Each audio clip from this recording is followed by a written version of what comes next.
comes up there. How are you anyway, Jen? Great. Great. Really good. Yeah, how's everyone? Yeah. Other than the dog hearings. Yeah, they've all come back from Christmas full of beans, so we'll see. We'll see. Except for the dog hearing. So we're now live on YouTube. Yeah. Oh, yeah. Okay. Better shut up about dogs now then. Mayor Allen, do you mind if I just frame this up for a minute before we launch into the presentations? Yeah. No, hang on. I just want to go around all our guests first. Well, welcome to the today. Thank you. And also, I saw Thomas somewhere. Where are you going, Thomas? There he is. Oh, there you go. How are you? I'm still here. Hello, everyone. Yeah. And May is here as well from Community Lands Trust. I'm looking around the screen. Okay, I'll hand it over to, look, welcome to everybody those I've acknowledged and haven't acknowledged yet. We will get around to that during the day. So where am I looking for? I've lost you now, Jim.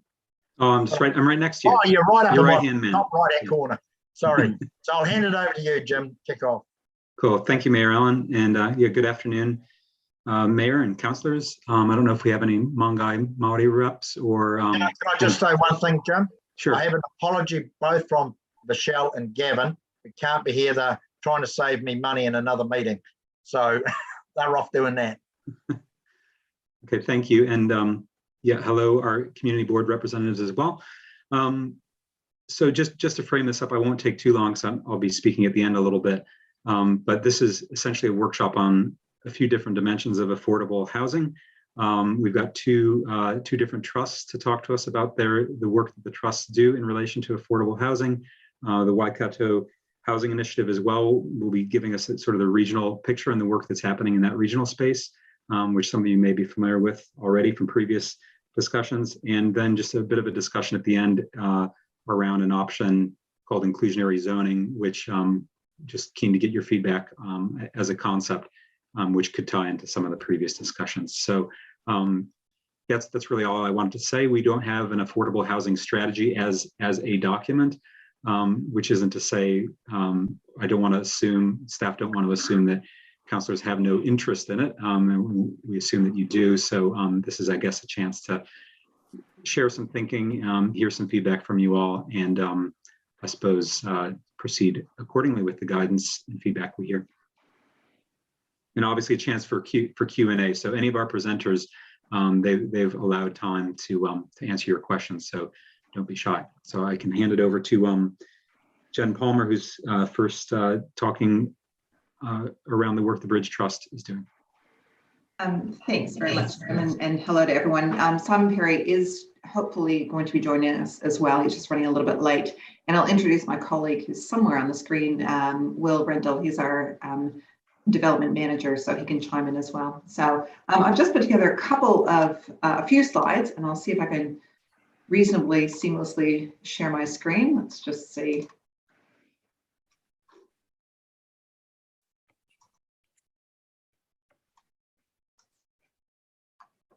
Right, so hopefully everyone's got that now. Yep, all good, Jen. Right. So I understand that you have the Waikato Housing Initiative presenting later, so I didn't want to labor too much the issue. I think we can all acknowledge that there is a housing shortage across the entire spectrum of affordable housing, and Waikato District is certainly no exception. So we'll take that as a given, and I know that Jim and the team from the Waikato Housing Initiative will paint the picture a little bit more in detail later on, but this is probably a slide that Louis might show you later. It just talks to the need for housing, across the entire region. And as I say, your district is certainly no exception. So I guess the history of our trust is it was initiated by the Brian Perry Charitable Trust, which hopefully a few of you are familiar with our work through the Te Awa River Ride, for example, and other community projects across the region. And we, maybe about 5 years ago, bought some land in Waipa, and on half of that land, we created the Podium Sports Lodge, which is a social enterprise accommodation facility. Next door to that, we have about 2 hectares of land that we've sort of effectively been land banking, I suppose, for a couple of years, thinking, what are we going to do with this land? Will we do more short-term accommodation? And about a year ago, Simon started thinking a little bit more about affordable housing, and of course, with the work of the Housing Initiative and the Community Lands Trust, there's a lot more activity in the space in recent years. Yeah, and this is what it looks like after. Somebody got their microphone turned on. Please turn them off. So, Sorry about that. no, that's all good. That's all good. So, yeah, and we tossed around kind of a number of ideas and what could we do and what would our role be. And Will fortuitously happened to be at a housing conference and met a woman from the community, the Queenstown Lakes Community Housing Trust, and we were really taken with their model. So it's fair to say that we've replicated much of their process, and in doing so, we've created the Bridge Housing Charitable Trust, sorry. So with a view to really creating affordable housing in the Waikato region. We've pulled together what we think is a really impressive board of trustees. Most of these faces will be familiar to you. Simon Perry, of course, sitting at the top of the Perry Group, and many other charitable organizations. Leah Gordon's with Lodge Real Estate, so has her finger on the pulse with the market. Marlene Julian, very active in the Perry Outdoor Education Trust and also the Brian Perry board. Peter Southwick was a real find for us. He was one of the founding trustees on the Queenstown Lakes model and has recently moved to your district, actually living in Tamahiti. And he has an enormous wealth of information. He's been through, all sorts of iterations of affordable housing. So he is a fantastic person if you need somebody who has been through an entire range of programs. Leonard Gardner, of course, with Fosters and Momentum. Nick Green, many of you will know from Habitat for Humanity and also the Housing Initiative. I think he's probably presenting later. And Patakafia McLean, of course, with Waikato Tainui and many, many other hats. So a really broad group, and we've come together and now had our first strategy session where we've outlined, I guess, a few things. So geographic priority, this should come as no surprise. This is, I guess, the area that the Brian Perry Trust has always been active in. It's our patch, as we like to think of it. We know the councils well, we know many of you well, and we just thought it just makes sense to start here. And I guess, we can't be all things to all people. So we thought, what are we really going to hang our hats on? And affordability is key. But when we talk about affordability, we don't talk necessarily about affordable home ownership. We talk about affordable housing. And I make the difference because it's clear that with our model, we're really talking about secure tenure. We're not necessarily talking about pathways to freehold ownership. I heard a good quote the other day. It's a nest, it's not a nest egg. So we're not necessarily, our goal isn't necessarily getting people on the property ladder. It's very much about ensuring people have healthy homes for life. Whatever they do with that, they may decide to move on, and that's great as well. We can certainly make that happen. But if they decide to stay there for life, it's their home as much as our homes are ours. They can renovate, they can do whatever they like, they can pass it down to their children. Livability is also really important. Of course, we want to build communities, not just houses. So we want to make sure we have diversity. We have a good mix of people. So we have big families living next to single parents, living next to retirees. And then sustainability, and we'll touch on this when we get to the model. We wanted to make sure we didn't just get stuck on one development, but that we could actually roll our capital through to make sure that the model was sustainable and that we could keep doing more developments. Where we got to was, as I touched on before, affordable housing as opposed to affordable home ownership. So we're really clear on who our market is. We're not talking about social housing. Not to say that that's not a huge need, but that's not where we're going to put our resources at the moment. So very much affordable housing. So we're talking low to middle income, first-time home buyers who are employed, they can service a mortgage, but they really struggle with the down payment deposit, I should say. And what we've found is this bridge secure home model. So this is replicated almost identically from the Queenstown model, which they've been operating for a number of years. So effectively, the family buys the house at cost. If it costs us $400,000 to build the home, that's what they pay. We retain the land and they pay a land lease. And they have a 100-year lease, which starts again anytime a family moves on. And we set the ground lease at whatever we deem to be affordable. So it might be 1.5%, but in some cases that may not be affordable. So that may have to be reduced to 1%. And that has to be really case by case. But the key is that it has to be affordable. I guess the key thing with this model is that when the family moves on, when they decide they're going to maybe go to freehold and move on, they have to sell the home back to the trust at cost plus CPI. So that's what retains, I guess, the affordability and perpetuity. It means that our trust can then sell the property again to another family at that same affordable rate, rather than the first family kind of hitting the jackpot, getting this amazing deal, and then selling it, huge capital gains, but it's no longer affordable. So it was a really different model. It's, I suppose, I sometimes think it's halfway between renting and home ownership, but it's certainly much better than renting for a number of reasons. And I'll just pass to Will for a minute, and he can talk about some of the uplifts, some of the benefits, I guess, of this model in particular. Hi everyone, you can hear me fine? Yeah. So benefits here, there's kind of mixed over a different number of entities here that do benefit. Uplift, this talks to a little bit of our strategy trying to acquire land that's not necessarily zoned as residential now, but we go through a rezoning stage, so we can release a little bit of value upside from having them rezoned into higher density resi, and that uplift. Let me just start a little bit back before this. The idea for the model that we have in terms of development model is that we recycle equity. So if we put $10 million into a project, we look to do it for zero profit, in effect, get the 10 million back so we can go on to the next project. Otherwise, we'll do one of the first relatively large residential development, then we'd have to stop and we have to try and look for kind of donations to come in. But this allows us to keep rolling forward. So we usually sell we'll look to sell half of the completed homes on the open market. Their profit from there gets into subsidize these leasehold models, effectively paying for all the ground acquisition, land acquisition, civil works, professionals, fees that work on DCs and things like that are required. So looking to the way that we can do that is to try and get land that we can get as cheap and get it, find some uplift there. The more that we uplift it, the more affordable homes that we can provide. The freehold lands that stays, when it goes to Bridge Trust and therefore the trust owns it, it is on behalf of the communities that deliver it to them.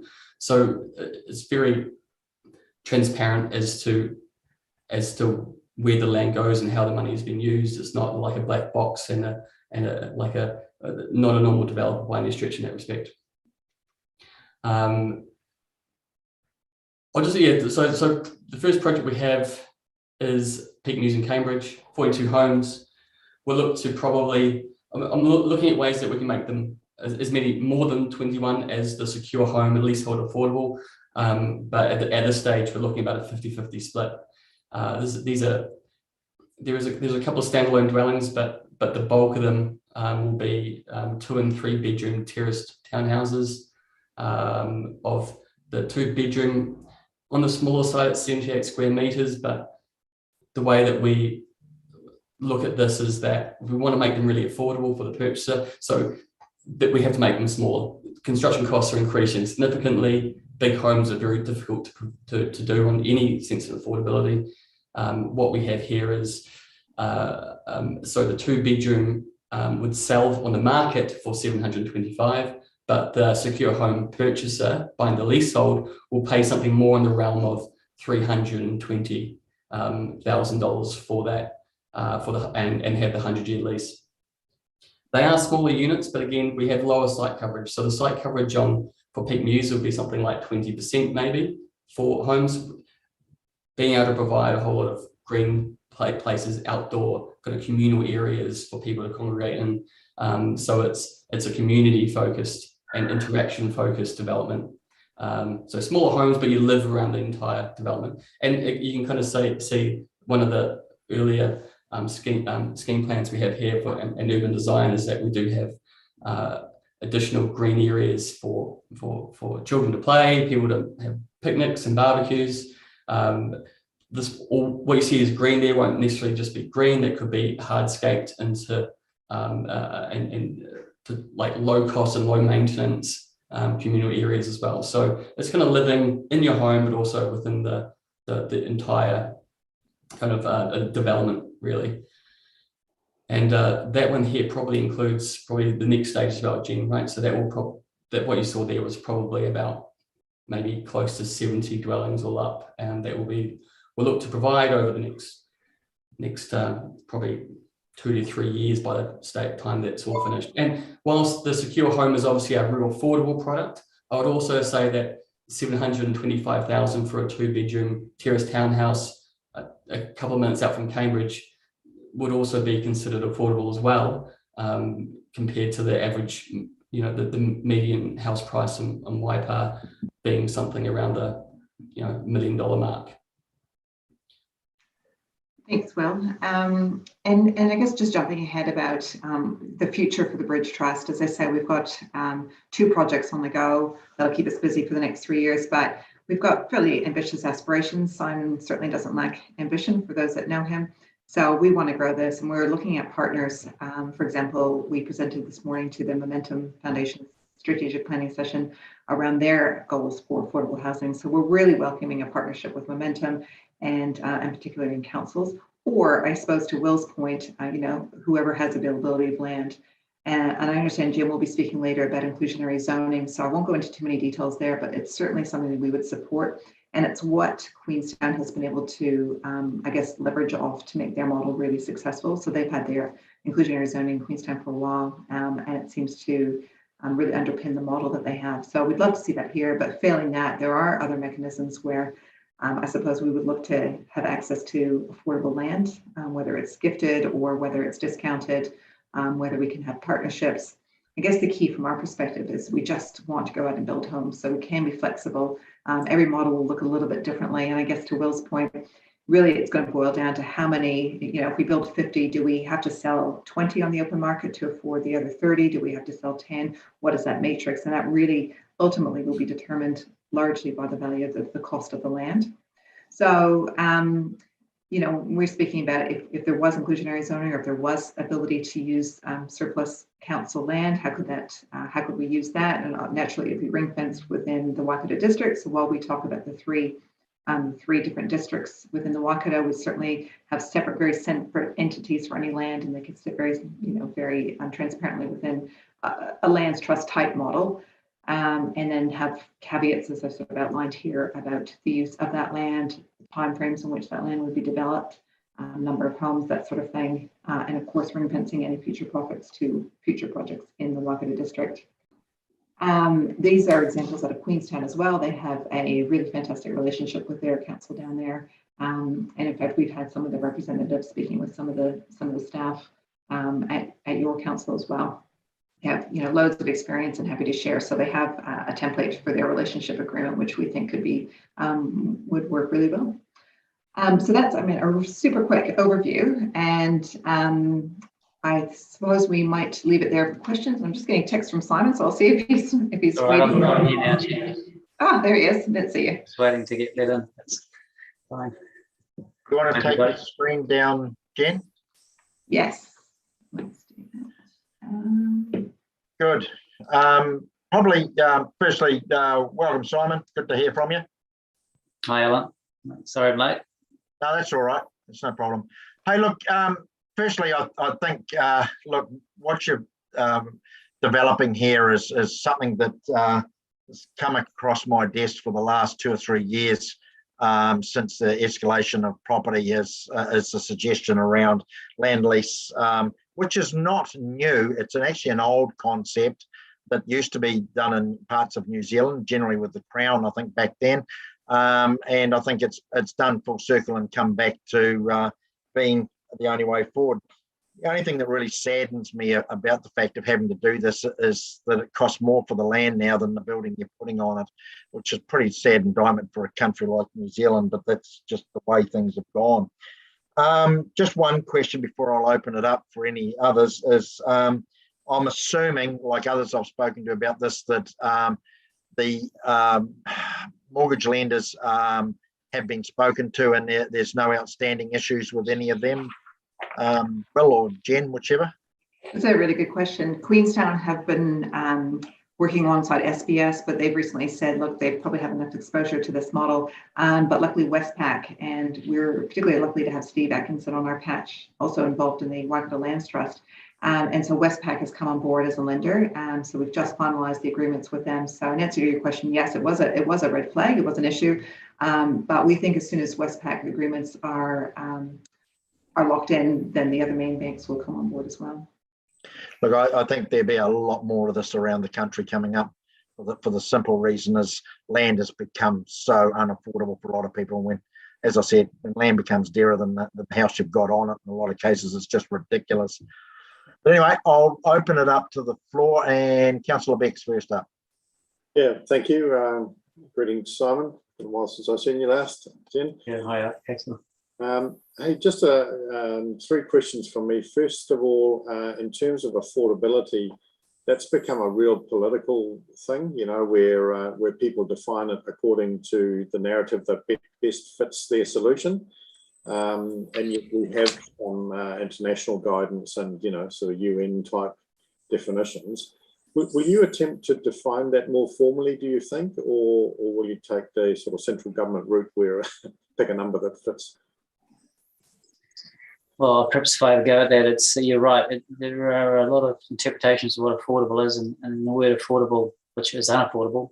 If you take the technical definition of councils adopting 90% of the median, and if you take, let's say, Cambridge or pretty much any town, if the median's $1 million, 900,000 is hardly affordable, is it? But that's kind of been the, I guess, Hamilton City's approach in terms of Te Awa Lakes as an example. That's how they've defined affordable. We're obviously redefining it by taking the land component out and knocking sort of 40 to 50% off the capital required to invest in a secure home. So we think we really are becoming truly affordable. But to answer your question, we haven't really, unless Jen, you or Will, you've got an answer to that, we haven't. We're basically utilising the council defined affordable criteria, but we're obviously saying that's not good enough. We need to be a lot cheaper than that. It'll be somewhere in the realm of 30% of gross income will be used to support mortgage repayments and rates and maintenance and so on. And as it happens, there'll be something around the line of 3 to 3.5 times household income will be to the cost of the leasehold portion, at least. So it should be, in terms of the mortgage repayments and maintenance rates and all-in occupancy costs, should be there or about the same as the person will be paying on rent. So, and that's including paying down principal and a mortgage as well. So it's should be no worse off now in terms of rent, but they'll also have, you know, full security of tenure in their home, and also increase their overall equity by repaying the mortgage down. Yeah, no, look, I get that. I think and Lale may know this if he's on the call, it is something like 3 times the median average combined household income or something like that. Yeah. I get that. That's fine.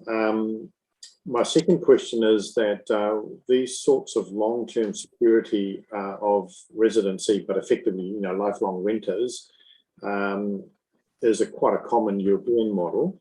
But it tends to be in high density rather than medium. So it tends to be apartments, I would have thought, within urban centres, rather than sort of medium density terraced housing, you know, where that, I don't know, it's just a different model, I suppose. But did you think about higher density? Could that be part of what future projects look like or not? Perhaps if I have a quick go there. Yes, we have thought about that, and Queenstown have gone there with their Toro apartment, which is 6 levels, if memory serves correct, and they've bought 50 in there, of which about 26 are secure homes where they've taken the freehold out and gone that way. And so we see that opportunity as well. And Te Awa Lakes is an example where we hope to perhaps incorporate some of that thinking. But the reality is there's not a lot of that high density product in and around Hamilton yet. So medium terraced housing is where we're putting our initial focus.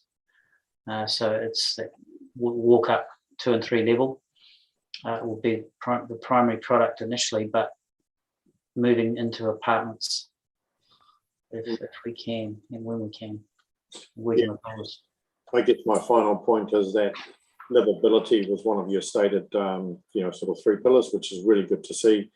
And my concern is, I suppose, if you have the terraced housing and discrete sort of projects of 20, 30, 40, 70 houses, and half of them, for example, are of this type, then we're not, well, there's a threatening of not having that peppered through larger communities, too high a proportion, I suppose, which means the wraparound services, parks, access to library, public transport, and so on becomes harder.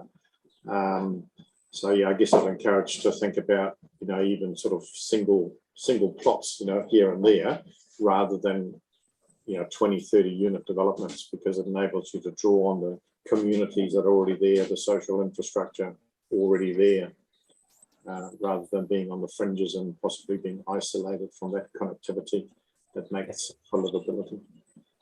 Thank you. Really interesting. Just quickly touching on those 3 pillars of livability and sustainability with that too, and having a mix of occupiers, both freehold and leaseholders, part of that thinking. Just before I go to Councillor Sedgwick, just a comment I've made for a number of years now, that New Zealand needs a culture shift in relation to how we live and what we expect. And Axel touched on something that I ran into somebody once, not that many years ago, actually, in Europe, who lived in and still lived in an apartment in Vienna with his parents, and it was grandfather that bought it back in the 1920s. And it goes to that intergenerational apartment unitary properties that are passed down through the families, sort of thing. And I think that we are probably, through affordability, heading towards a similar sort of situation, I would suggest. Mm-hmm. Yeah. Councillor Sedgwick. It's always hard going after Councillor Beck because he invariably steals my question. He's managed to do that yet again. And Mayor Allen, you touched on another one, so I shan't repeat that. My question is, my own question, is there an optimal size that you would look for in a piece of land that makes sense for you, but doesn't overwhelm a community?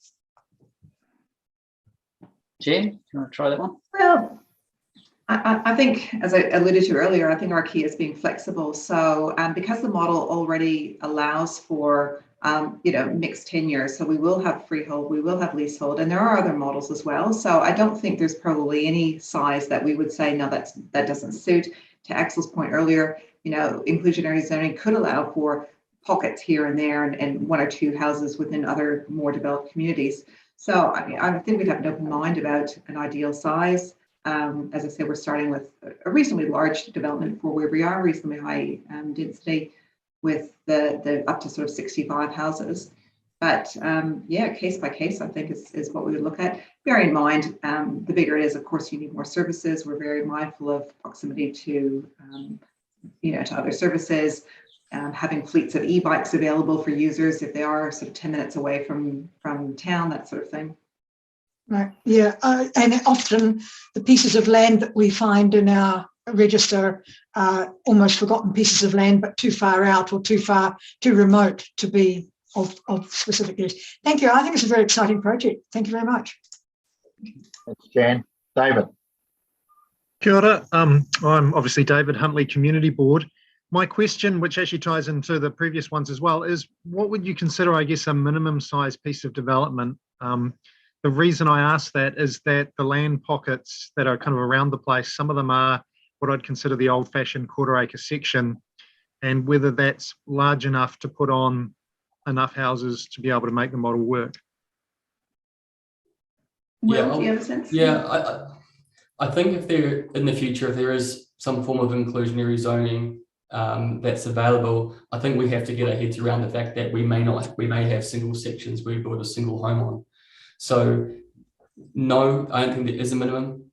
The larger we can get it, the more cost efficient we can, and those cost efficiencies in terms of scale are passed on to the leasehold purchaser because they buy at construction cost, not necessarily at market values, right? So the larger can be slightly better, but with the goal of trying to provide as many affordable homes as possible to the market, you can't turn your nose at anything that's there. So ultimately, no, I don't think anything is too small. Fantastic. Thank That's you very right. much. Just adding to that comment, I think we're seeing a little bit of a transformation of builders that do single dwellings and smaller volumes to more of a group builder situation because of the procurement issues and I guess the efficiencies of having perhaps a small block of homes, 3 or 4 or 5 or 6.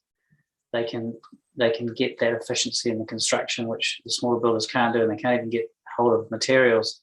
So that's going to be sort of a new issue to deal with as we go forward over the next 10 years, according to what we're seeing. So we have to sort of take note of that and try and, as Will said, make sure we're affordable in terms of the construction as well as taking the land piece out. Cool. Fantastic. Thank you. Councillor Maguire. Yeah, my concern is parking for these high density properties. I've seen a few around Hamilton where the street is really one way. There's that much parking on the street, and the photo or diagram that Will put up had a lot of lines, and I presume they were parking. So are you providing parking in the reserve part of the road to accommodate all these cars that you get parked on the side of the road and make it a one-way street? And parks and reserve, how do you accommodate those going forward for recreation and what have you? That's me for the minute. Thank you. Yeah, I'll probably answer that as well. The scheme plan we have for Peak News for stage 1 is, I think it's 42 homes and about 73 parks. It's about 1.7 per dwelling over 2 and 3 bedroom terraces. It's, you can't completely go away from the fact that, a lot of households will have one car per adult within them, meaning that, even 1.7 may leave us short, but we also have to look at providing another options within for transportation that mean that it's less required to have 2 cars per household. And that includes obviously public transport that links and being, and coordinating that with council, but also looking at like shared ride services that you have, like say 3 dedicated car parks to electric vehicles that people can hire for 30 minutes, an hour, 2 hours at a time, that can alleviate some need for an additional car park. And hopefully we're locating these developments near where people work as well. It's not necessarily a large commuter base that take up things. So we're trying our best here to provide within reason car parks. But it's something to be mindful of, because I'm really sympathetic to people that have large developments with no car parking at all, and it's just a minefield, and it's one-way streets now because of it, and it's whether or not residents are ready for that or not, it doesn't appear so. No, I don't think it'll be a little while before we get people out of the cars. Yeah. So we can try and introduce things like the shared the car by booking it in for an hour or 2 for odd jobs that they have to do here and there. But it's definitely a work in progress over time to change how people live and how people use transport. Is not an overnight change, is it? It's you have to at least provide an option though, so they can see the value of that option. Say that the cost of running a car for a year versus paying $15 an hour 2 or 3 times a week or fewer. So that kind of math is done by these companies that are popping up providing that type of service, and we started engaging with them in the last year about what we can possibly do for Peak News. There's a couple of good examples out there. Christchurch, you've got one where there's 70 or 80 affordable homes, and they've got that ride share, 2 or 3 electric vehicles, where residents can have, rather than having a second car, for those occasional trips, they use that carpool situation. It's branded up with the trust and so on. So we're just exploring that further. Okay, thanks, Councillor. I'll go to Councillor Church. She hasn't asked a question yet. I'll come back to Councillor Cedric. Yeah, thanks, Matt Allen. Exciting and fascinating. So basically, you're marketing yourselves for free options of any free land from anybody at any time to assess on options for housing. I guess in terms of anyone wants to put it into their wills and things. So presumably free helps with your model. What about the other side with the designs you see on the photographs would look really lovely, but have you looked at the actual, I guess, kit set partnering? of the buildings themselves or the housing? And what do those partnerships look like, so that you can actually systemize with those, you know, like, I don't know, like for instance, Concrete Tech in Pocono do prefab prison or units, right? Or they're doing multi-story buildings in kit set Legos for the University of Auckland, as an example. So I think there's lots of options. Huntly has its own, you know, start at one end with timber and end up with a house that you can, a removable house at the other end. So what is those options looking like in terms of your modelling?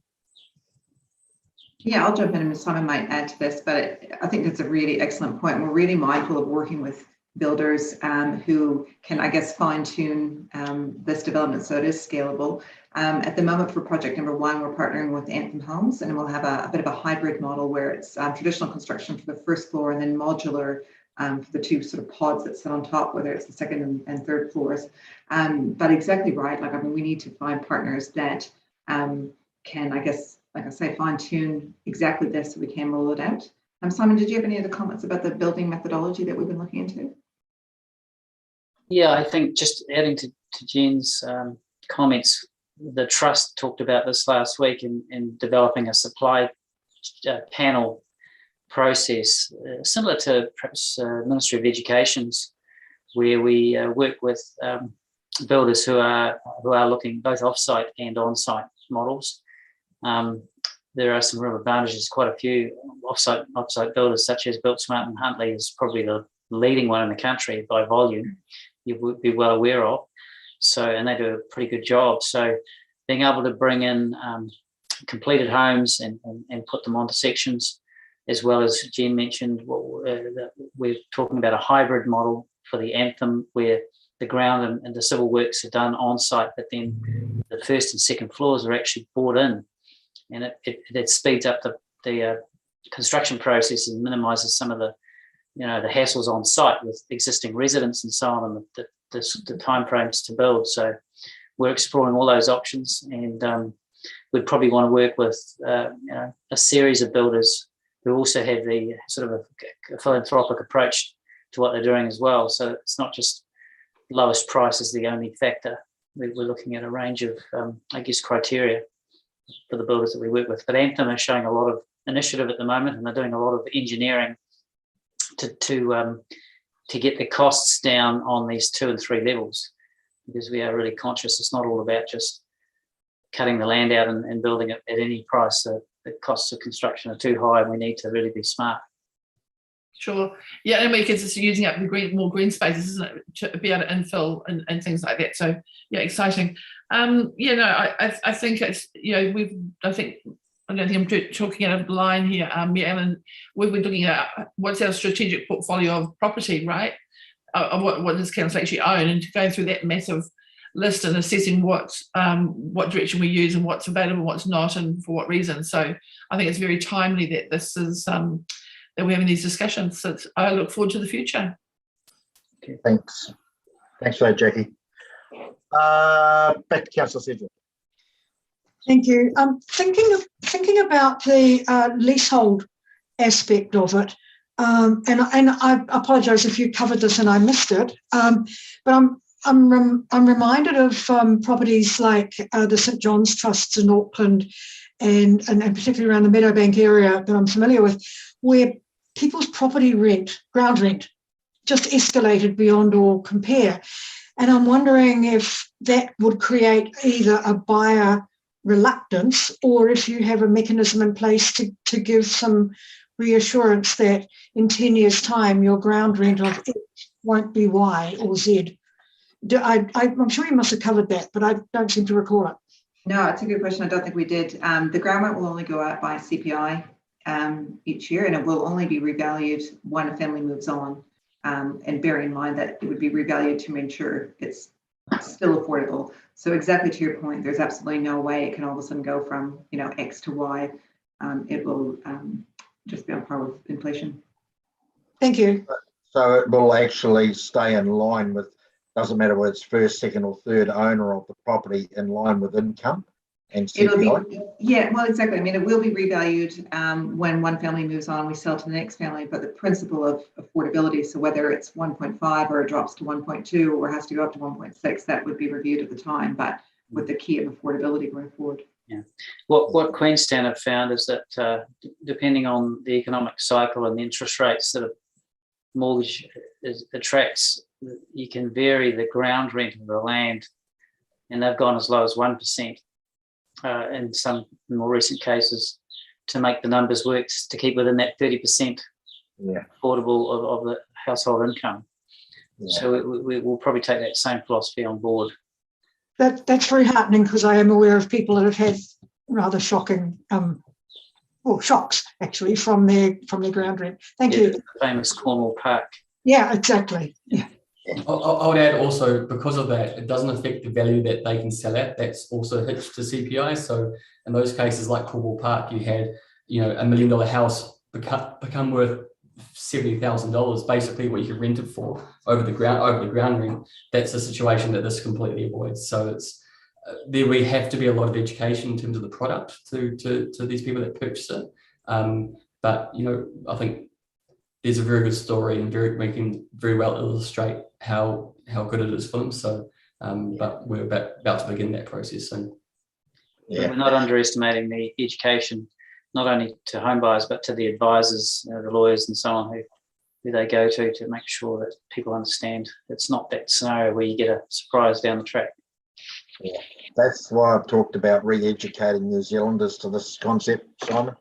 It's not an old concept, but it's certainly one that's come around, and it's certainly a very good option, I would suggest, for lower to middle income people around affordability going forward. Right, Dorothy Lovell from Telpri Community Board. Dorothy. Hi, I just had to turn myself on here. I've had one question. Most of the photos I've seen that you've got here are 2 stories. So is any of this affordable housing, which I think is exciting, for a disability? Like, no one said anything about disability. And 2 stories is no good to somebody that has a problem. Is there any? Yeah, that's a great question. I don't know if it showed it, but we do have a single story option as well, a 3-bedroom single story. So there will be a number of those units on the site, because, as I say, we do want diverse communities. So we do want, elderly residents or, people with accessibility issues as well. So we're really mindful of incorporating that. There's only, I believe, 3 of them on this current development, but we'll take the learnings from this and move forward with, with maybe a different matrix. I'm not sure. Cool. And the second question is with the new development in Telpri, what we've found here, I don't know the answer to this, is that when we were talking about parking before and the availability of it, and the roads are getting narrow, what a lot of them are doing is parking and think it's their right to park on the footpath. Not quite sure what council can do about that, but they usually move them on pretty quick. But it's just a thought, that's all. Cool. Thank you. Thanks, Dorothy. Look, that probably wraps it up for you, Simon, and Jen and Will. I think we've got another presentation, haven't we, Jim? Yeah, yes, we do, Mayor Allen. We've actually got 3 more presentations before 4. So probably ready to hand over to the Community Lands Trusts, Mayor Allen. Okay. Who's fronting up for that one today? Thomas, are you doing that one? Thomas Gibbons and May Lowe. Yep, and May Lowe is here as well. Yes. Yeah, I saw May down there somewhere on my screen a while ago. Oh, there she is in the corner. Yeah. Hey, so thanks for having us along.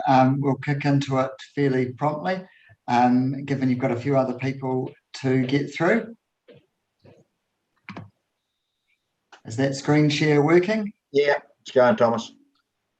Cool. So, as Mayor Allen touched on, there is a real culture change to happen, and really interesting to reflect on some of those questions and so on that we've been listening into, just around the dynamicism of planning as well, and what kinds of communities we want to build.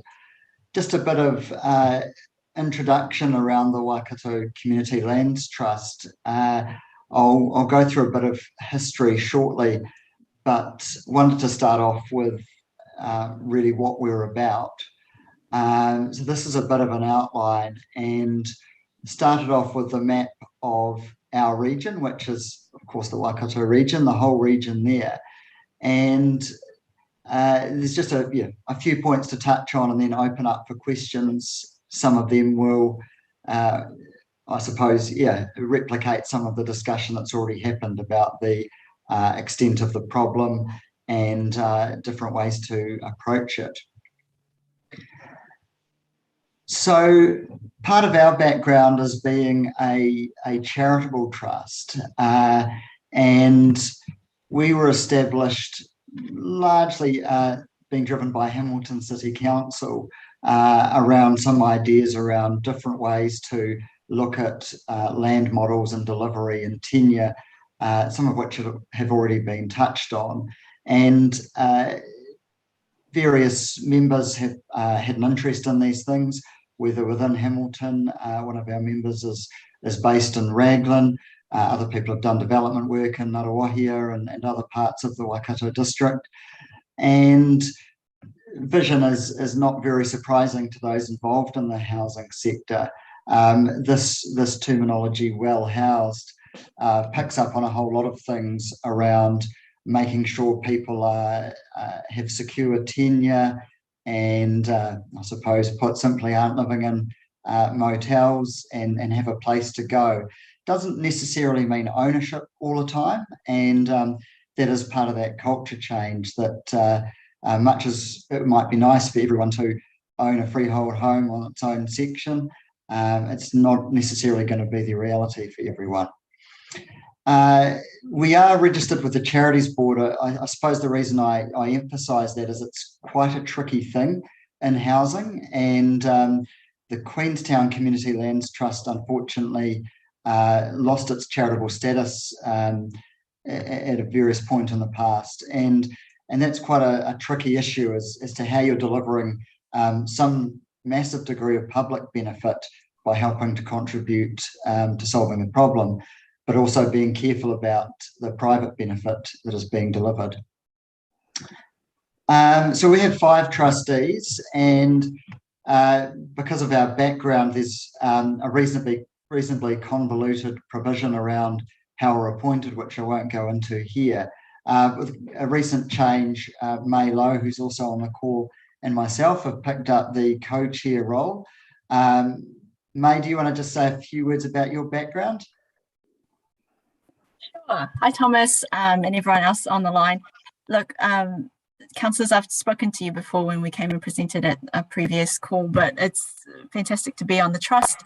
My background is I'm a scientist and a chartered accountant as well, so I work and dabble in innovation, and it's something that innovation and collaboration, that's something that we look to pull in line with all of the things that we do with the Lands Trust as well. Back to you, Thomas. Thanks, May. So for me, my day job is as a property lawyer with some development interests as well, and involved in some other housing and property-based organisations such as the Surveyors Institute, the Housing Initiative, and so on. Jenny's background is in community work, and so she's employed by MSD. Steve Atkinson is with Westpac, and Fiona McNabb has had a significant involvement in the Whangaroa housing space, and Connor's our administrator. So we have, in fact, a range of broad purposes in our deed, but what we've really focused on is this idea of holding community land in perpetuity. And this vehicle of having a charitable trust that can hold land in perpetuity is one of the key reasons we've been set up. So that comes back to councils being able to hand over land, individuals, as was touched on in one of the comments earlier, and really important to remember there is no one silver bullet around affordable housing. There's so many different factors that go into a lack of affordability. Some of them at a central government level around things like tax, Reserve Bank policies, dare I say, infrastructure funding, all those sorts of things come into play. But it's important, I think, also not to get the idea that this is a problem that is too hard around housing and nothing should be done, because there are things that can be done.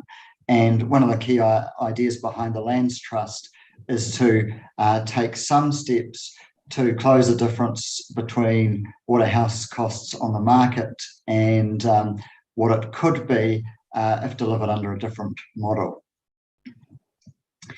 So we spent some time last year doing a reasonably comprehensive research exercise around what a community lands trust could be under different models and what we want our lands trust to be. And some of the things we touched on and developed as part of that is really this idea of a legacy model. So it's really important to have long-term thinking about what we want these kind of organisations to be and what the outputs are going to be.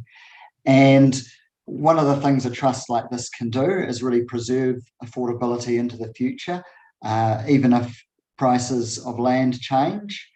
One of the other aspects is this real importance of being community driven, and touch on that, I suppose, in the way we've been set up as a community lands trust, and also in the way our trustees are appointed in terms of representing and reflecting different sectors of the community, and ideally drilling down into local needs. And of course, being aware that we're part of a broader ecosystem. Housing's not something that anyone can deliver alone, and we've spent a lot of time focusing on how we might fit into the housing ecosystem, because there's a lot of interested players in the sector, and that's one of the things our early discussions showed us. There's a lot of people very passionate about this area and a lot of people wanting to deliver really good outcomes. How can we work with them becomes the question. So this is just a diagram that my simplistic way put together last week. You've got a bit of land, that's the green lawn perhaps that's sitting there, it might be held by the trust. You might then have another party doing vertical development on top of that, and another party, Momentum for example, as an idea might be involved in project management and delivery. Someone else might be involved in wraparound services which are needed for particular kinds of developments, and so on. So simplistic way of representing it, but ways to think about tenure, ownership and delivery. And this is just another example around ecosystem and very much conceptual, I suppose. But being involved with the Waikato Housing Initiative myself, I hope they won't mind me foreshadowing some of their work around policy and the toolkit and the pipeline.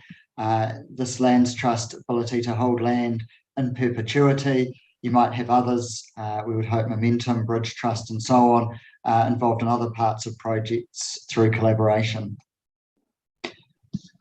So as I think the last speaker's touched on, the sustainable model is a key part of this thinking.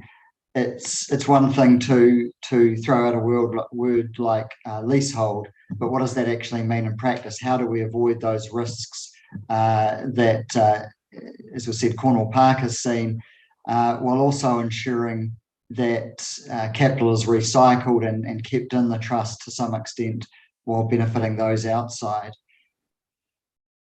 Also really interesting to reflect on all these points around planning reform and what kind of communities we want to deliver, how many car parks we want, how accessible we want them to be, how they should sit together, how tall and they should be. All these things are really closely tied in, not just with any one project or delivery, but with our overall planning framework. And a big part of that is around inclusionary zoning. It's something that has worked very well in Queenstown and very well for the Queenstown Community Housing Trust, as Jen and Simon touched on. It's something that's quite tricky in Hamilton because there's not a lot of spare land in the same way, but it is something that's a real possibility in the Waikato district, and I'd really encourage you to give that a lot of energy and thought, because it's actually going to be one of the really good ways to help drive affordability. Obviously, delivering different options is one of the keys, and again, it's important to start off thinking reasonably small. A project might deliver 10 or 12 or 30 houses, but then to think more broadly about how that expands over time. Interesting to see the other day that the government has had a progressive home ownership scheme that hasn't actually delivered that much yet in terms of outcomes. But over time, again, these things can build. And of course, partnering and collaboration. And I'll come back to some of the constraints around what we do and how we can do it better with others. Just a brief history. I've touched on some of this already. So a bit of a drive from Hamilton City to put out an expression of interests. An appointments panel was convened, representatives of the Mayoral Forum, Momentum, Property Council and so on, and trustees were appointed. We were interestingly given an unfinished trust deed that then took a bit of work to get into shape, but we did achieve then charitable registration. We hosted an event with Queenstown Community Housing Trust, and that got us thinking further about the overlap between land and housing and how different kinds of trusts work differently or similarly. And then we've carried on stakeholder engagement. Towards the middle of last year, we received a capital funding grant from Hamilton City Council to purchase land. That's been a really interesting one because it's certainly a decent amount of money, but we hit the problem of Hamilton City having very little land available within the city boundaries that was vacant land for purchase. I think at one point the story was in the newspaper there were only 8 sections available, vacant sections available in Hamilton. And our funding has been ring-fenced at the moment to just the purchase of land in Hamilton. So it hasn't allowed us to do further work around subdivision or demolition or removal of property or even building. So it's been quite constrained, and we've been working with HCC around that. We've had some other operational funding and we've reached out to others, including yourselves in the past. Then we've been doing some more work, as I said, on the operating model and really drilling down into what the right kind of collaboration looks like. Because if we went out and spent our $2 million tomorrow on buying some land in Hamilton, but couldn't build on it, couldn't develop it, it actually wouldn't make a lot of sense to do that. So with others, we can achieve a lot more. So obviously continuing to engage with others is part of the key. And again, thank you for having us along. Discussions with Hamilton City Council and other councils as well. Continuing discussions and involvement in the housing initiative. Discussions with Bridge and Momentum and Habitat and developers as well. So continuing discussions around the purchase of land and advocacy and the work on inclusionary zoning. And I just very briefly wanted to touch on another planning issue, which is thinking about that question of affordability and how it is delivered through district plans. Because I think those kind of issues can often get hidden behind words like choice. And I think housing affordability is slightly different to housing choice. So some of the questions and opportunities with your council, thinking about land or purchase opportunities, thinking about funding and resourcing. We've aimed to be very careful with the public money we've received so far, but interested if there are staff who can help with research and assistance and those kinds of things. Obviously planning reform, which I've touched on, and contact and connections, people doing developments or at early stages, or people who we can talk to. And obviously, yeah, some of them are be in the room today, no doubt, the virtual room. So look, wanted to keep things brief so you do have an opportunity to ask any questions, and stop sharing and go from there. Thank you. Thanks, Thomas, mate. Great to see you again. It seems like, when did you come and see us? It was only in November, wasn't it? Somewhere around there? October, November, yeah, I think so. It was during one of the lockdowns. Yeah. So, but hey, look, always good to see you. And the common thread that I'm getting with everybody we're talking to today is, and including my councillors, we're all trying to do something good and for the right reasons. It's just, how the heck do we do it all and that sort of thing. So certainly do appreciate the effort you do put into it. And I know you're primarily set up to deal with Hamilton, and that's what's reflected in your funding. But I'm always, and our council's always keen to work with anybody that wants to improve people's lives within the region. And I always look at a lot of this sort of thing very much on a regional basis, because if it's good for us, it's good for other people within the region as well.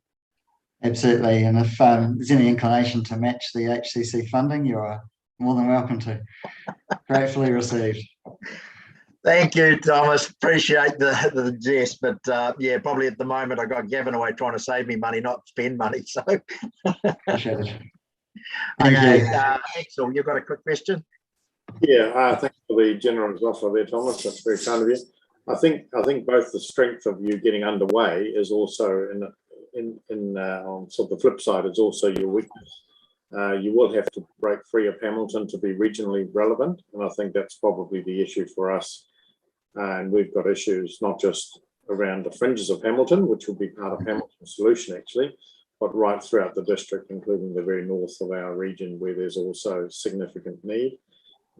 So yeah, that's a challenge for us to get our heads around, I think, and perhaps you have some commentary now, or we can pick that up later. Yeah, no, it is a really good point, because I think, I hesitate to say follow the money, but it has had an impact on the thinking. We've got this money that's ring fenced to Hamilton, and we can't do everything at once. So where do you start? But in a lot of ways, your district is very much more in a position to be able to implement this kind of model well, by virtue of your size, by virtue of the kinds of communities you have within your district. So definitely there are real opportunities throughout Waikato district around this kind of thinking. Thank you. All right. Thank you. Thanks, Thomas. And look, as always, as perhaps we identify opportunities around land, we will definitely be keeping everybody in mind around what those opportunities might mean. And it's fair to say, I don't think we've ever still found all the land we own yet, because stuff pops up all the time, and it's quite amazing. Somebody said something to me around our 700 or 800 different pieces of land we own. I had no idea where they are, and that didn't include roads. So yeah, so there's a lot of land around. We just have to figure out what's surplus. But anyway, once again, thank you very much. Do appreciate the effort in coming in and what you actually do for the community in the region. Thank you. Cheers. Okay, I saw sitting in the winds there was, I presume we're going to Lali next, are we, Jim? But I'm pretty sure that's Mayor Allen. Yep, the Waikato Housing Initiative. That's not you sitting beside Lali, is it, Nick? It doesn't, is it? Turn your mic on. There we go. There we go. The floor's yours, Lali. Oh, welcome. All right. Kia ora, everyone. My name's Louis. I'm the Interim Executive Officer, and today I have with me our co-chair, Lali Edemir, for the Waikato Housing Initiative. Nick Green, who's our other co-chair, is not able to join us today. Yeah. So we're happy here to present who are the Waikato Housing Initiative. So some often describe us as the coalition of the willing. So our support ranges from central government, the likes of corrections, HUD, Kāinga Order, MSD. We've got support from local council, iwi, Waikato Tainui, and some hapu, and special groups with disabilities. So we've got a broad spectrum there. It is the coalition of the willing because it's not paid work. I'm the only paid resource, and we're supported by the philanthropic community to help us take this work forward. The other thing I wanted to say was thank you to Michelle and Gavin for their support of our work streams. So we've been working through affordable housing pipeline and a scorecard that helps validate projects that support affordable housing. The other thing we've been working on is a data lake, and they've helped to provide some feedback on a data lake in terms of visualizations of housing statistics and what have you, to help us measure housing need in the region, and they've been helpful in supporting us through that work, providing review and comment. So I'll quickly jump into our vision. So our vision is simple. We want everyone to be well housed, and that's probably the short of it. We have a number of goals basically to address some of the issues that we are facing today. So we want a well-functioning housing system. And I guess what this image is trying to show you here is that we are connected. So with the multiple connections, and we're our whakapapa sits. So we come underneath the Waikato plan, which is established under the Mural Forum, which is a spearhead for the 12 councils and territorial authorities. So we are the only organisation within the region that represents the Waikato region as a whole. And I guess this picture here to show the many facets of government structure and just to demonstrate the complexity of the many phases that you have to go through to come to a solution. Again, that's just a slide representing our connectedness, a region that everyone will go to. And the system approach that's required. So we're working with the Waikato Wellbeing Project, but it's very hard to talk about poverty if we're not talking about housing.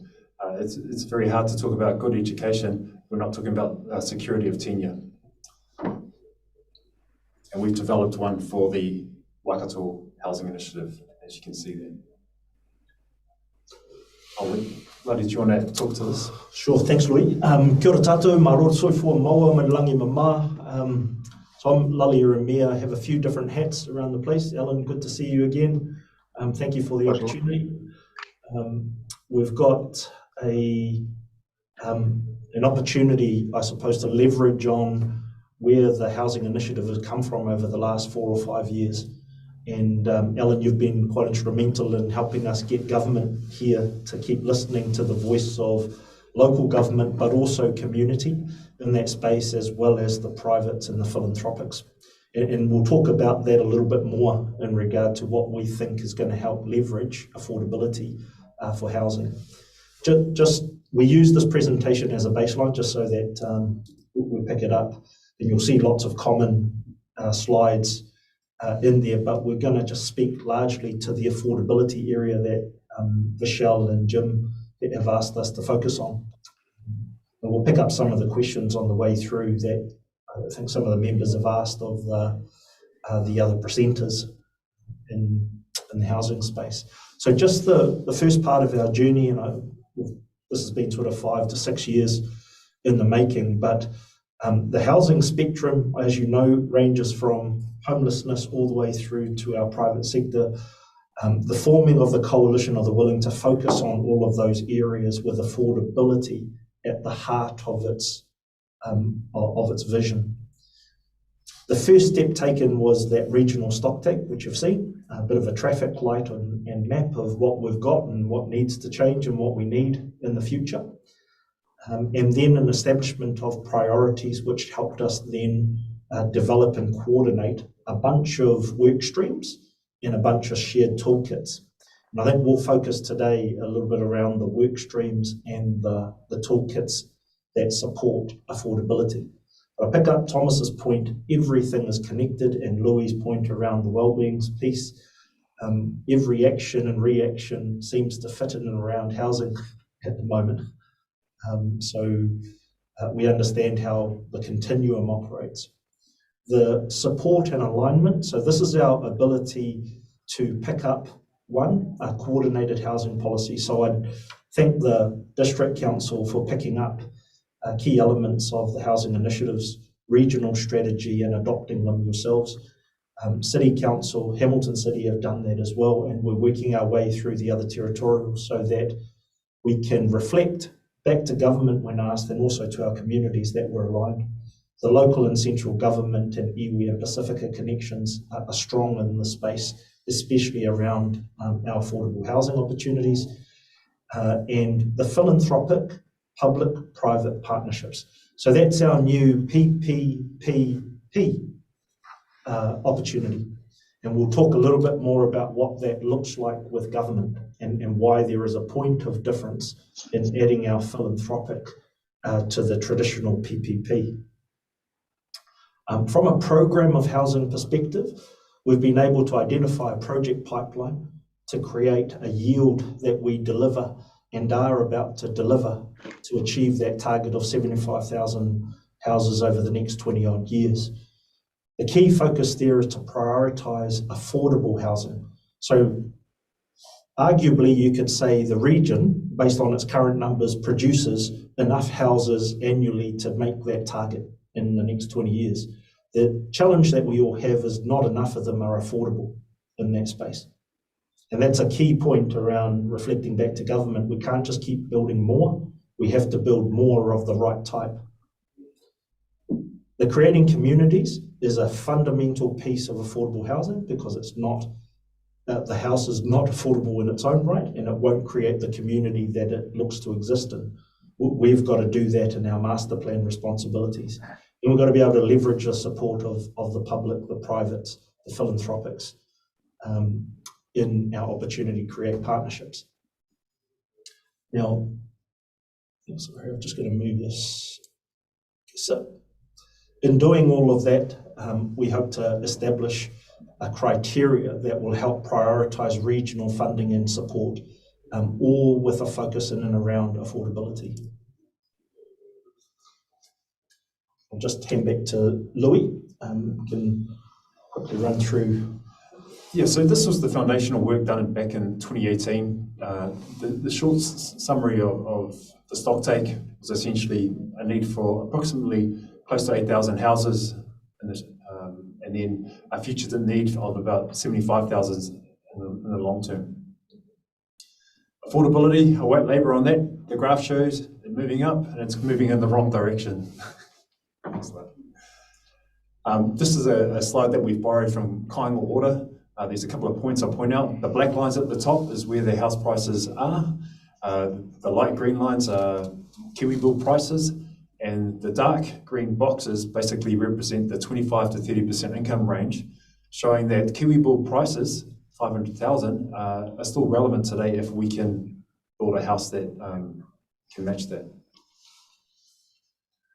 So a spillover of affordable housing, social housing. So the need for housing, social housing has just rocketed in recent times, and there's been plenty of stories covering some of this. And just mentioning the housing continuum. So at one end, we've got government playing a heavy role. You chipping in kind of closer to that as well. On the far right end, we've got the market taking care of the market. And in the middle, this is where the housing initiative would focus. So we've got a goal of increasing affordable housing by 20% of all stock that comes off. So I'll pick this one up. So when asked to summarise this quickly for government, we identified the three key challenges that you all know well in land, funding and policy.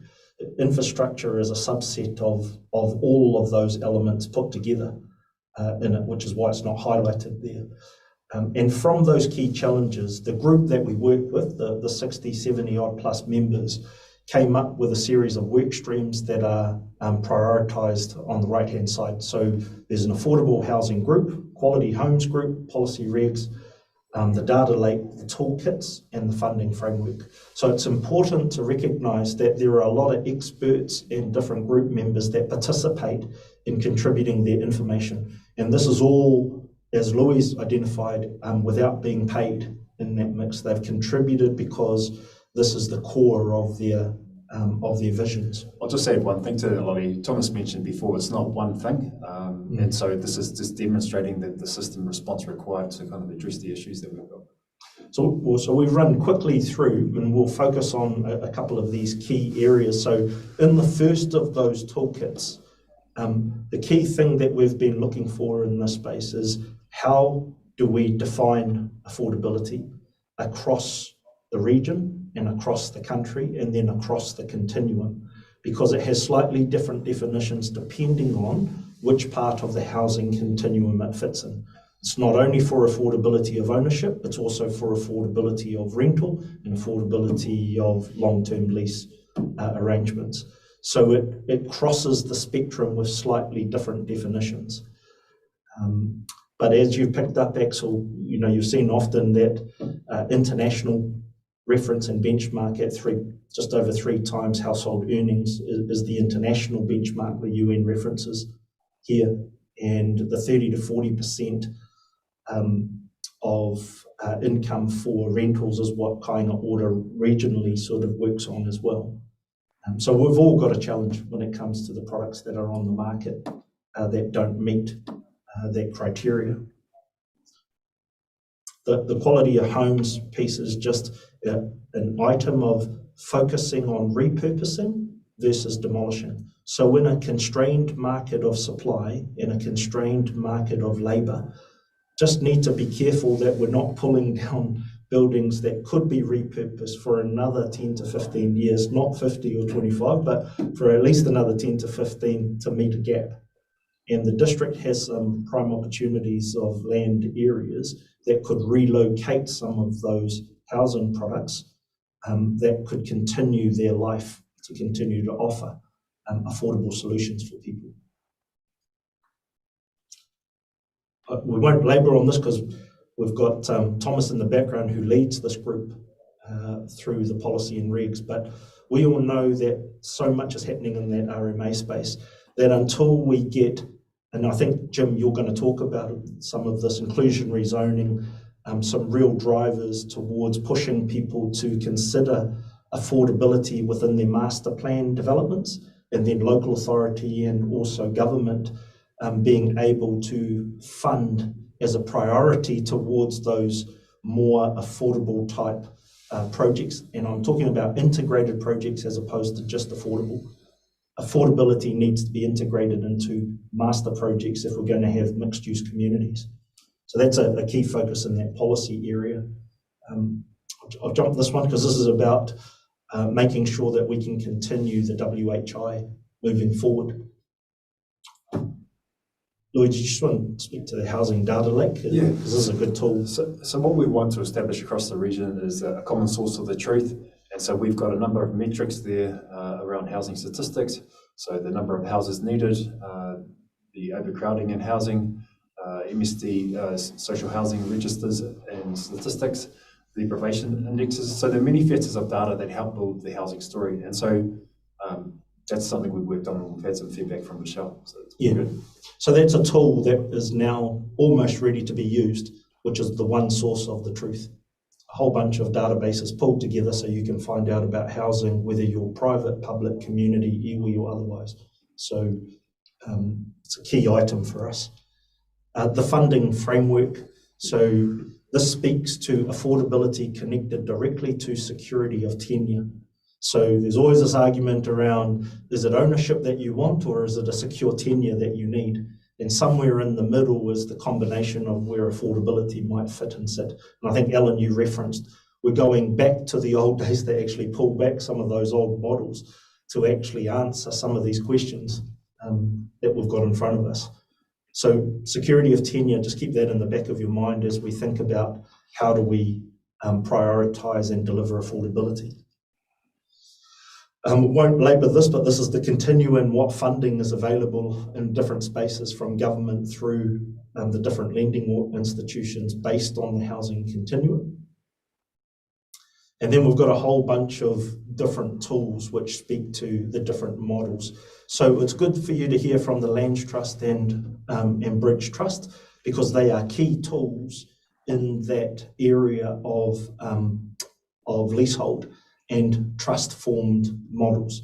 There's a whole bunch of other models as well that will need to be integrated as a series of models if we're going to create mixed communities. I'll just add one piece to that. So I guess this is where we come to the housing continuum. So with these 3 products here, one of the criteria around using them with the general public is the income bands for the household need to be between roughly 80 to 130,000. And so that's only one sector of the community who's in that band, and how do we deal with the rest?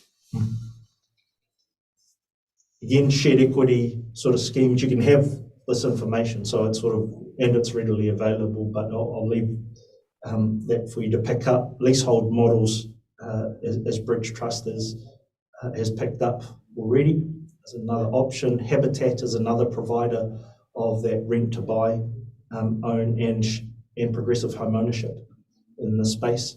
So we have got providers in all of these different spaces. It's how we pull those different tools together to provide a consistent and sustainable housing solution from it. Now, just as part of the work that's been undertaken by Louis over the last 12 months, we've created a pipeline of housing which identifies about 40,000 odd housing products from probably over 40 odd different providers, and that's across the region. But to help create an understanding on which ones would you prioritise if we were asked for some support in that space, Deloitte's helped create a fact sheet which focuses on affordability in order to help prioritise those different projects from a support perspective. And this was all leading towards creating a scorecard for these projects that then would be able to be used for their applications to government. So you're all aware of the Housing Acceleration Fund.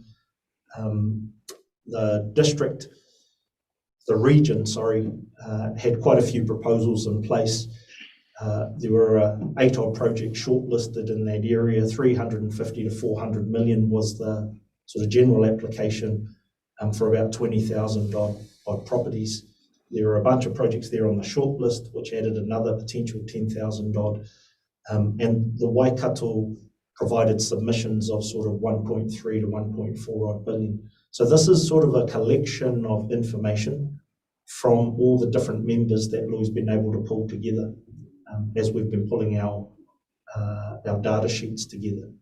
The RFP process is underway, and obviously letters of support from WHI hopefully will start to crystallise some of that 350-ish odd million. The largest of those, as you're aware, is Hamilton Cities. Again, going back to that traffic light and heat map, just an indication as to where the different projects are actually located that have been identified on the pipeline. Good focus in and around the corridor as well, in terms of leveraging the expressway and the corridor. So just in wrapping up, because I know it will be good to get through some questions, the key message in there is the program of housing, the coordinated pipeline, a supply strategy that is leveraged and focused around affordability, and how do we prioritise funding for infrastructure and land and other things that where affordability can be one of those key drivers of support. This was the ask for a bit of money, so I'll jump over that one quickly, given you've already said that. So we quickly pipe into, if we prioritise our infrastructure funding to unlock our program of housing, then we can engage all the different entities that are operating already in the housing sector to get a more coordinated approach to Continuum. And then what we can get is a government commitment to a community approach to placemaking that's underpinned by a philanthropic, a public and a private-led partnership that sees the whole of the Waikato as a large-scale project in itself for the government.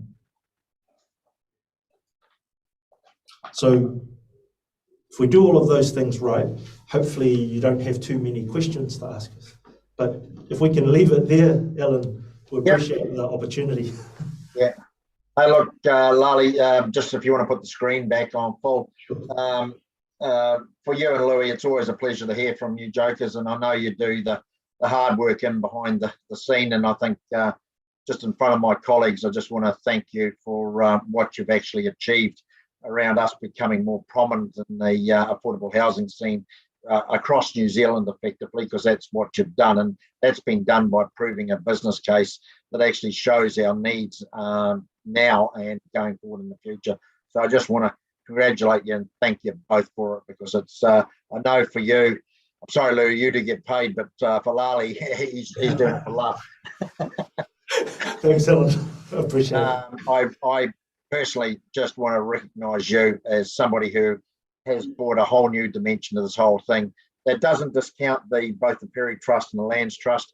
They're all doing a marvellous job, basically on a voluntary basis, most of it, and everybody's striving for the same thing. Slightly different products, but still the same thing. But I think your work actually underpins a lot of what they need as well, and what we definitely need as a region. So yeah, great work as always, and great to hear from you. I think Axel wants to line up first, so Councillor Beck. Yeah, really just got to add to that the whole falale is well entrenched, but to have that one overarching regional strategy, and in fact we can see your work already, the stocktake and so on underpins what most other people now coming into the space reference. So having that overall view region-wide, that's where the money is, and you guys are doing it. So yeah, I'll just happy to continue to support as best I can. Thank you, Axel. Thank you. Councillor Church. Yeah, thank you, Your Worship. I found your the stats and information really helpful to me, just to give a good framework. So I really appreciate that work that you've done and shared with us. And I just encouraging you to come to the true North Waikato, up to Tuakau on the border. It used to be Huntly, I think, had that the mantle of being the crown of the Waikato region, but no, Tuakau and Pokeno. And if you look at the deprivation up there, you'll see that it's you're worthwhile, and plenty of land for you too that we can show you around. So pop that down. We'll, Huntly still is the gem. Thank you, Councillor. Sorry, darling. You look stop scrapping. you look at the Bombay Hills. It's a crown of the Waikato as you come over. But no, seriously, and also, we found particularly in the momentum was very helpful in COVID when we were locked down. But what we also accessed was a lot of Filipino and Pacific Island, Kiribati, and a lot of very small pockets of, some of these, it's not the, I'm going to get it wrong, it's not the Solomon Islands, the other little islands and islands that, that are having that climate change, and they're really climate change refugees. And they're either at West Auckland or they're coming into Tuakau and the North Waikato. So there's quite a lot of exciting and interesting things for our diversity. We've Tonga and Samoan as well coming into the churches. So yeah, so I'm happy to support you guys coming up and having a look at what we've got, and perhaps introducing you to some people in that space. Thank you, Councillor.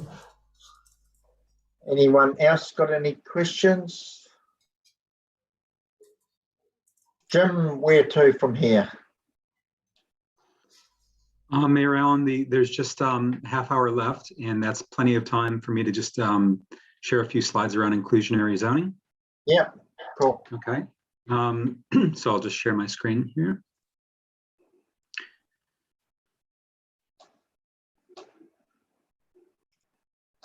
Tempting.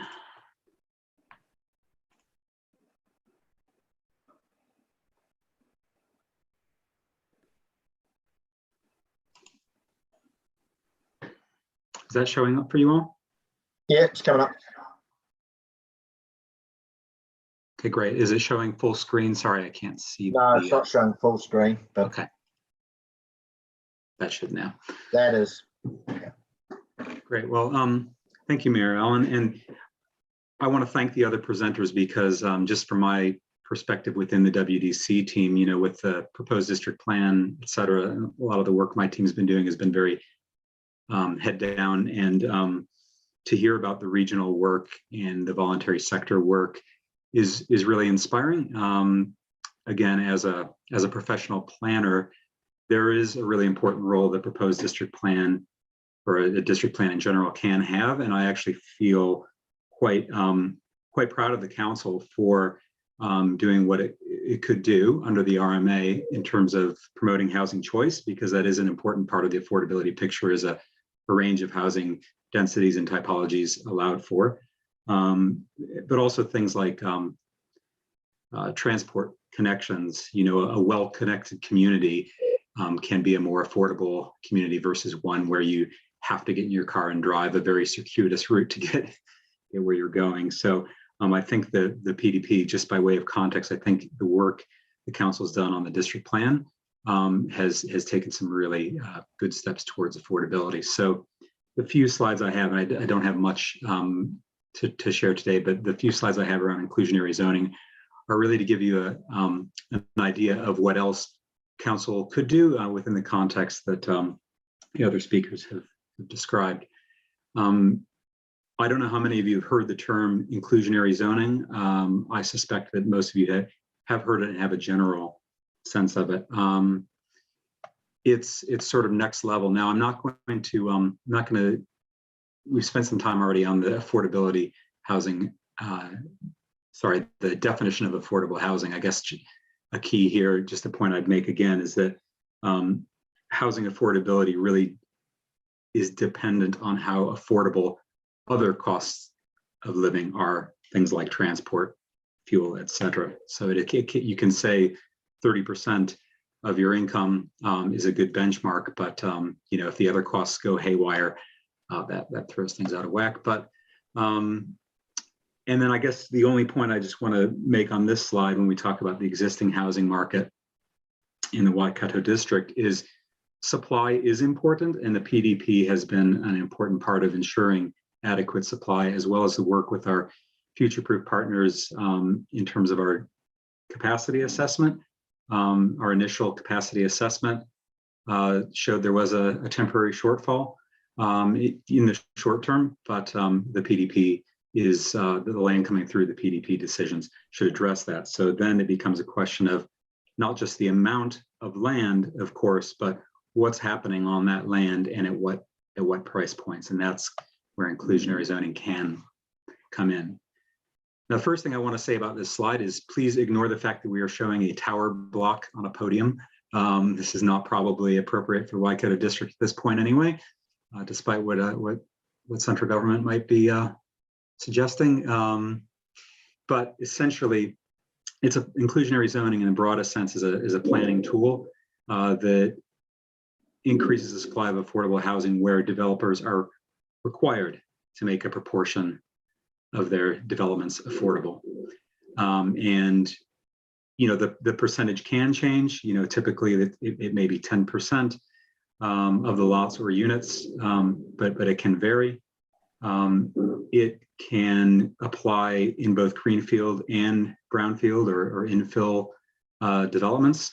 Often it's the easiest thing is in a greenfield development, but it can take place anywhere. And developers could provide the affordable housing component through either the direct provision of housing units that are priced affordably, or by providing some of their land in the development to another entity, which can then ensure that affordable housing is provided on that land. And that's where, for example, the trusts could be involved. So there are different models both in New Zealand and around the world on this, and they typically work best because of the requirement aspect of it, because of the mandatory aspect of it. They tend to work best in hot housing markets where there is at least the perception that the development community has a healthy profit margin and there's a little bit of room to work, wiggle room. The examples you might be familiar of in New Zealand, and some of our speakers have mentioned Queenstown quite a bit. Queenstown was really a pioneer in this area. When I was working in Housing New Zealand about 18 years ago now, actually, Queenstown was a fairly recent leader in that area, and now a few others have done a few things, but still Queenstown is still at the forefront of that. So yeah, I mean, the Jack's Point private plan change request led to, you know, a variety of things coming together, including trusts to pick up the land that was acquired through that. And then obviously special housing areas and things have built on that concept. And it's now, my understanding is that it's almost a routine, very tried and true mechanism in Queenstown. Around New Zealand, it's a little bit patchier.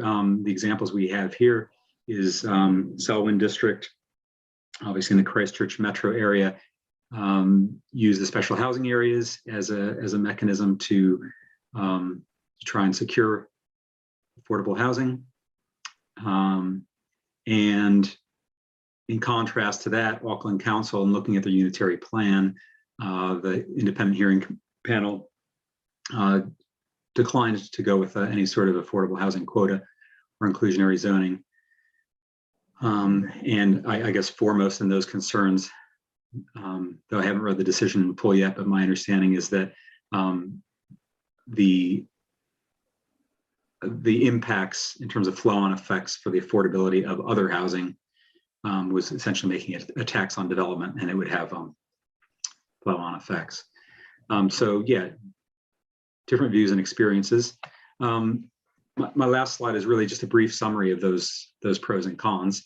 And again, this is about the concept in general. There's a lot of different ways you could calibrate it. So just that any one of these pros could vanish if it was done poorly, and probably some of these cons can be overcome if it's done differently. So this is in a general sense. On the positive side, inclusionary zoning does increase the supply of affordable housing by definition, and in doing so allows more opportunity for not only first-time home buyers, but anyone struggling with affordability issues. And if it's done in a way that doesn't put the affordable housing off to one side, but integrates it within a community, it can be completely consistent with livable, thriving, connected communities. On the potential negative side, it does really depend on a thriving housing market. If the market's not really that involved in developing housing anyway, this isn't going to do anything to spur that. And I suppose related to that, one argument is that it could, dampen the market response. Although I would see that as potentially a transfer of some of those costs that developers would have to pay for inclusionary zoning. They'd spread that across their market rate housing, which yes, would make each market housing unit slightly more expensive. The idea would be to set the settings at a level that it wasn't robbing Peter to pay Paul, unless there was a deliberate attempt to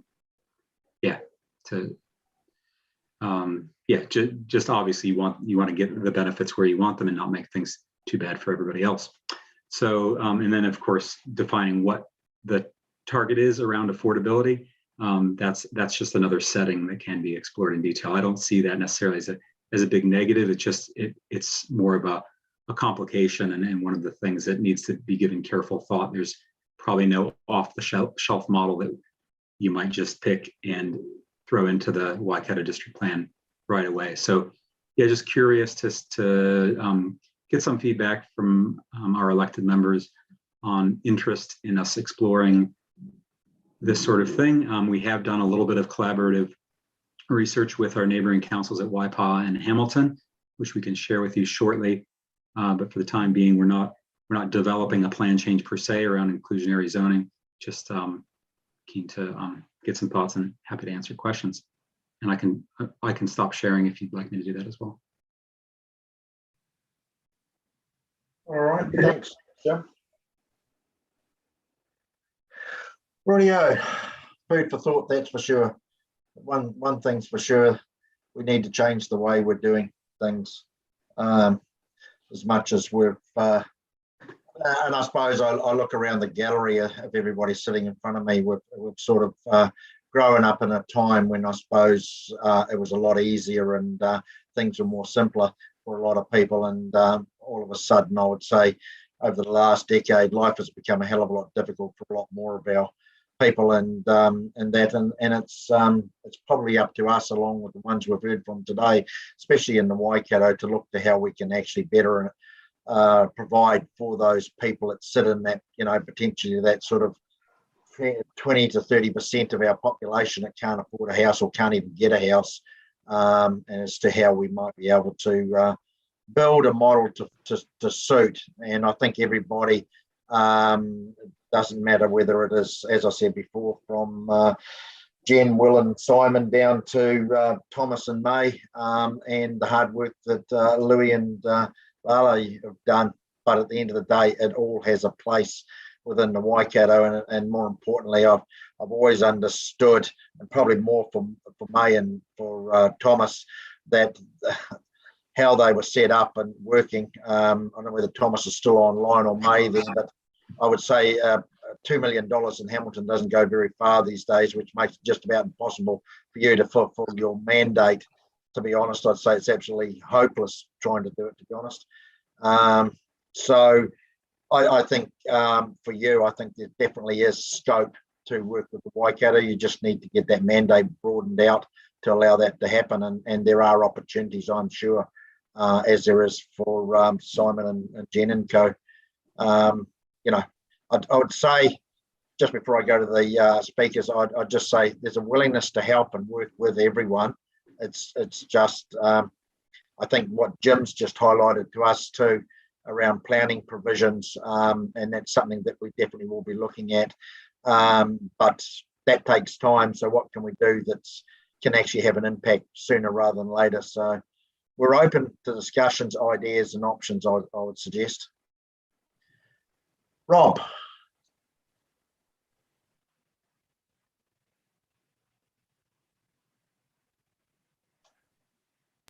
Take off mute, Rob.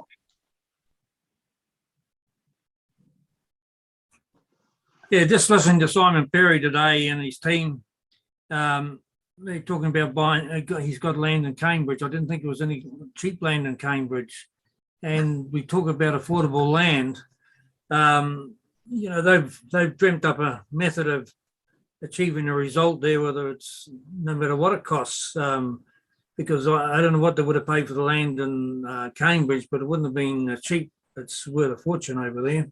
So I think we get a bit trapped in affordable land. We've got to, as Simon's team, as the path they're heading down is seems to be able to handle the highs and the lows of land and deal with it. But anyway, I'd be interested in any comments.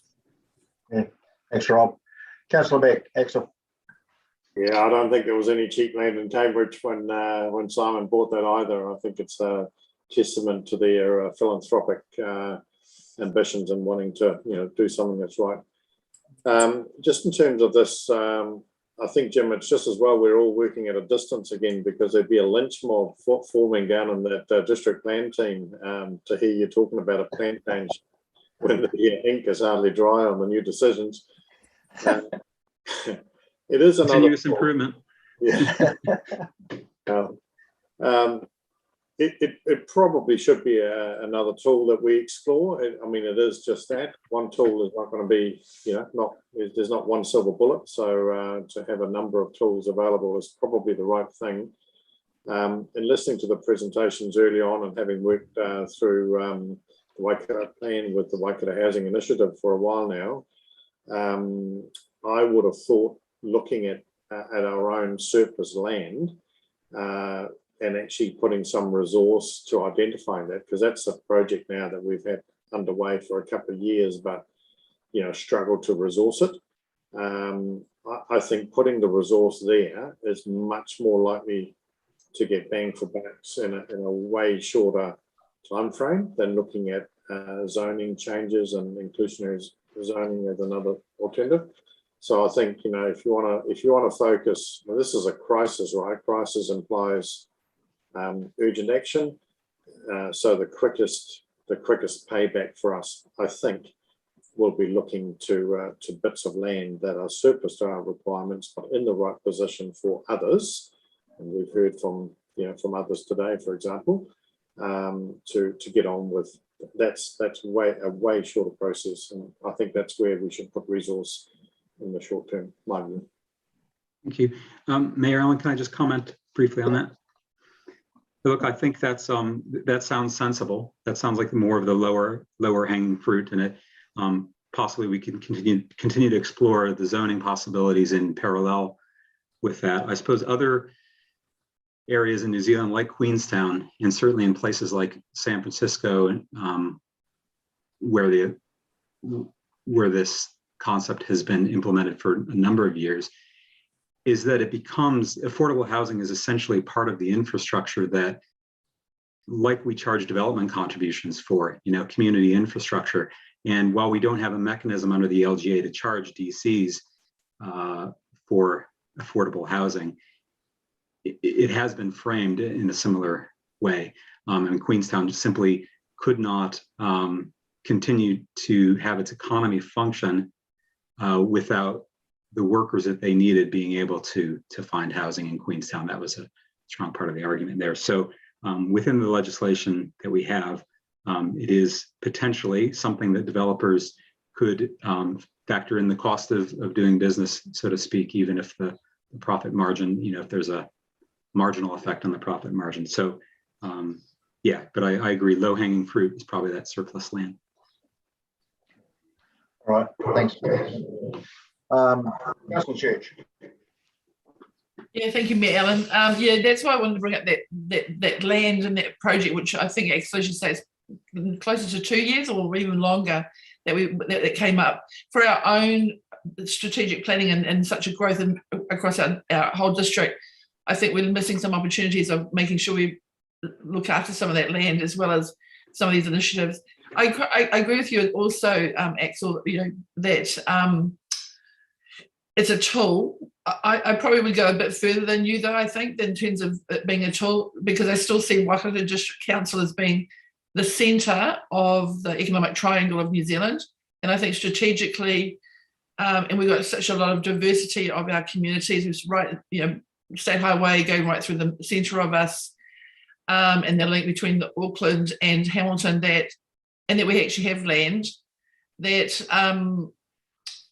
we, in the strategic point of view of making the Waka of New Zealand go better and faster, I think it's quite a powerful tool that we could, but that comes down to lots of things of council and politics and all sorts of things, but I think it's also something we should look at very seriously in terms of the well-being of not just our district, but in a more overall sense of how can we make that. I think, and also I think, often I find in the North Waikato, I'm concerned a lot because we've got this disenfranchising of our own residents and ratepayers, where they can't afford, they'll never own a house, but they also can't afford the rent, and they're having to move further and further away from opportunities to get employment and opportunities of education. And so therefore the intergenerational support systems and social network of some of those families that are so important are getting stretched, and it's not good for all of us because it affects everybody, whether we've got lots of land or whether we're just a visitor. And I think philosophically we need to be really, this I think is one way that we can support that network of our social fabric and our well-being, because we are really only as strong as our weakest links. And those people who are feeling like they don't have a place of home or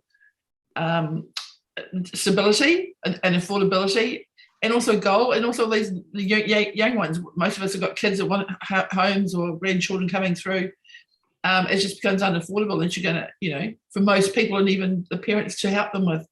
So I think that the gap's getting bigger, and one way to help us to stabilise for the future and to leave a legacy is in these spaces. I'm not sure how, but definitely I think that where we are in the District Council and where we are in New Zealand, I think it's really important that we look at it so a little bit more than perhaps what you're saying, one of our tools, Axel, without going into, hey, we're not carrying an order. But I think, I was quite pleased with listening to you, Alan, when you're saying around, you're seeing the difference between the medium and middle class and the working poor, really, and how we've got to have sustainability for everybody. I think that's a visionary. And I think we could be seen, not just seen, but be a council that's actually quite proactive in these spaces to support a new way of thinking. We've got to think of new ways. Yeah, Thank you. I ramble. Yes. No, but I actually totally agree with you. We're not going to change it or make lives better for people if we don't change the way we do things. Land's not going to get cheaper. houses are not going to get cheaper, you know, and at the end of the day, we need to adapt and evolve effectively. And this reminds me very much, and you would have heard me say this a number of times. I still remember the first time Craig Turner came into my office and talked about his people and the passion to find the home for those people. And it's quite pulverizing for Craig to talk to you for 20 minutes about his people and the problems they have around affordability in Auckland, not only to buy a house because they can't afford a house, they can't even afford the damn rent. So, and Craig's incredibly passionate about making sure that his 1,100 houses are truly affordable houses. And that's why he is open to working with people like Lali and Thomas and even the Perry Foundation as well, because he knows and he sees the urgency in there. I think we see the urgency here, but it's not traditionally an area where we've been heavily involved in. And I suppose we're trying to come to terms on how to mean. And I think what Jim has said has probably seen the bit that we can influence certain things to actually give effect to change it. And it is a step change. And as I said right at the beginning of this, a lot of this is around a cultural change within our perceptions of the backyard and what that looks like. Not that you can't have a backyard, but it's no longer a football pitch or a cricket pitch in the backyard any longer. So it's around that whole shift. The intergenerational thing, as Axel raised, is also another concept. And that's not unique to Europe. That happens in other parts of Asia and places like that too. And, we really need to look to those opportunities. No different than you've heard me talk about the Singaporean model, which doesn't necessarily work for our district, but it does work in the large metros. And it's trying to evolve to pick up the best parts from around the world and bring them to New Zealand and more importantly, bring them to our district. But you touched on a very prudent point, Jackie. We do sit in an incredibly unique position within New Zealand, where we are wedged between two of the biggest cities in New Zealand. But more importantly, how important that is that we actually manage it as good stewards and actually make sure we look after the people that need a home. Yeah, and Ellen, just sorry, Your Worship. One other point I love that there's these green spaces, and we've got a lot of experience around our Haniwai, for example, in the really creating another town in a green space, and these initiatives. So I am fully supportive, but I do think we're also very skilled at understanding the diversity and spreading out of lots of communities, right? And the infrastructure required to have sustainability of them, and also the connection to education, employment, transport, and amenities. So I'm kind of like, it's quite trying to get my head around that spatial thing. We know what spread out communities looks like and the implications and opportunities. So it's like, we've got a big piece of land, halfway between Waikato and Tuakau, we'll plant them in the middle or whatever, is not necessarily the easy, it looks made like easy fix, but it's not necessarily a good fix. And so I think that we could also, but we've got a lot of experience with our staff and even in council, and like you, Anna, been around for a long time, that we can actually perhaps help these providers to understand the implications of the land and where and how the utilisation. I think we've got a lot of skills in those sorts of areas that we could help and participate in. Yeah. All right, thanks, Jackie. Jim, have you got any more? No, I just wanted to mention also that Papakainga housing in the proposed district plan is I just really want to give council a collective pat on the back around that as well, because that bakes in community into that housing affordability picture, which as you all know is as important, if not more important, than the bricks and mortar. So in terms of the PDP's achievements, Papakainga housing taking that next level, I think was a good accomplishment.